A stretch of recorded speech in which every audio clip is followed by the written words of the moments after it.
Men's Reset. And with me here is a special guest, one of our speakers for this conference, here in the person of, we know him as J. Mattis. You're welcome, sir. Good morning, sir. Good morning, sir. I don't want to go to your political portfolio, but let's talk like men, sir. We tag this conference Reset for a purpose, because it's become historical with some track record that men has gone through some challenges, and it seems as if people are not really speaking up. Nobody really knows the pain a man goes through. It's become a women supporting women kind of agenda, whether on social media or whatever. But trailing from your so is this supposed to be a retaliation? I wish it was, but it's not actually. But the point is this: looking at your background, both from the music industry, entertainment, as an entrepreneur, now even in the political sphere, what do you think is the greatest challenge a man has, particularly from down here? I mean, our geopolitical zone, this part of the world. What do you think is the greatest challenge of a man? It's vast. You cannot just narrow it down to one. Okay. It's vast. Wow. So there are many. If you begin to pieces it, there are many components and things that will come out of it. So I believe it's a long overdue conversation. I actually have there's a platform I'm trying to see if I will start. It's called Men Let's Talk. Men Let's Talk. Yeah. Wow. Okay. Because growing up as a child, I know some of the things I had to go through. Most of us grew up in families where you never saw your father tell you as a child that he loves you. Most of us grew up from family where you find your father calling you all sorts of names. At the end of the day, when you become what they've called you, they now become more angrier, forgetting that they created, if I want to put biblical terms, Bible says, it was in Genesis, and God said, let there be. God didn't create physically, his words that became the physical things we saw. So if we are like God, that tells you that the same way God spoke, the thing became. That's how you speak, it becomes. Wow. So you've pointed out something that we've been trying to raise awareness for, but people are not really understanding that men actually shape what happens in the families, even from what they say. Of course. But now let's look at also this part where it seems our men are becoming supermen.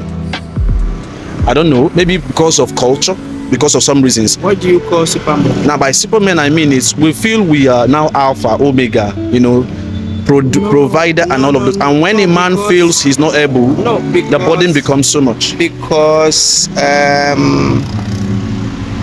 there's something you can't take away from being a male, whatever you call it, alpha.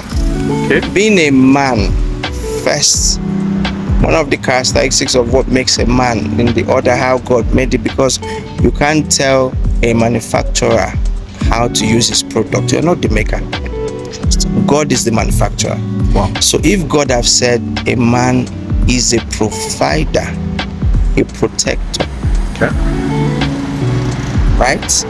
It means that you can't take away providing, protecting, looking after, making sure everything is fine.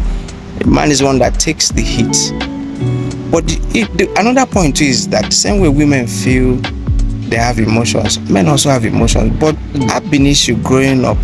We have been so bottled up by our culture. As a man, you're not supposed to cry. As a man, you're not supposed to complain. As a man, you're not supposed. So we only grew up knowing you're not supposed to, you're not supposed to, you're not supposed to. Then we forget that what if? So, but since we now know that men are supposed to, it's obvious. We've seen a disparity from generation to generation, where we saw our fathers found a way to make it, but we're now seeing sons not being able to. In fact, we're seeing sons not being able to toe the same path their fathers toes, financially speaking, providing. Now, is it that something was missing as a handover note in parenting or something? It boils down to the same thing I said earlier, words. Where you find deficiency in young kids growing up, go and check the upbringing.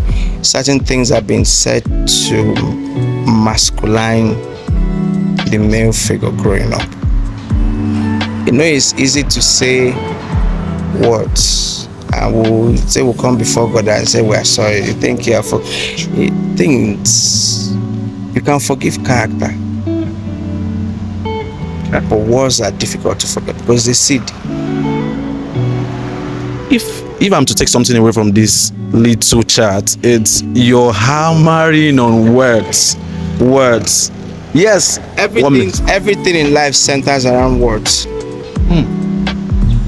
It's simple. This is deep. See, even if you give a girl belly now, as husband and wife, words can kill that child. Words can deform that child.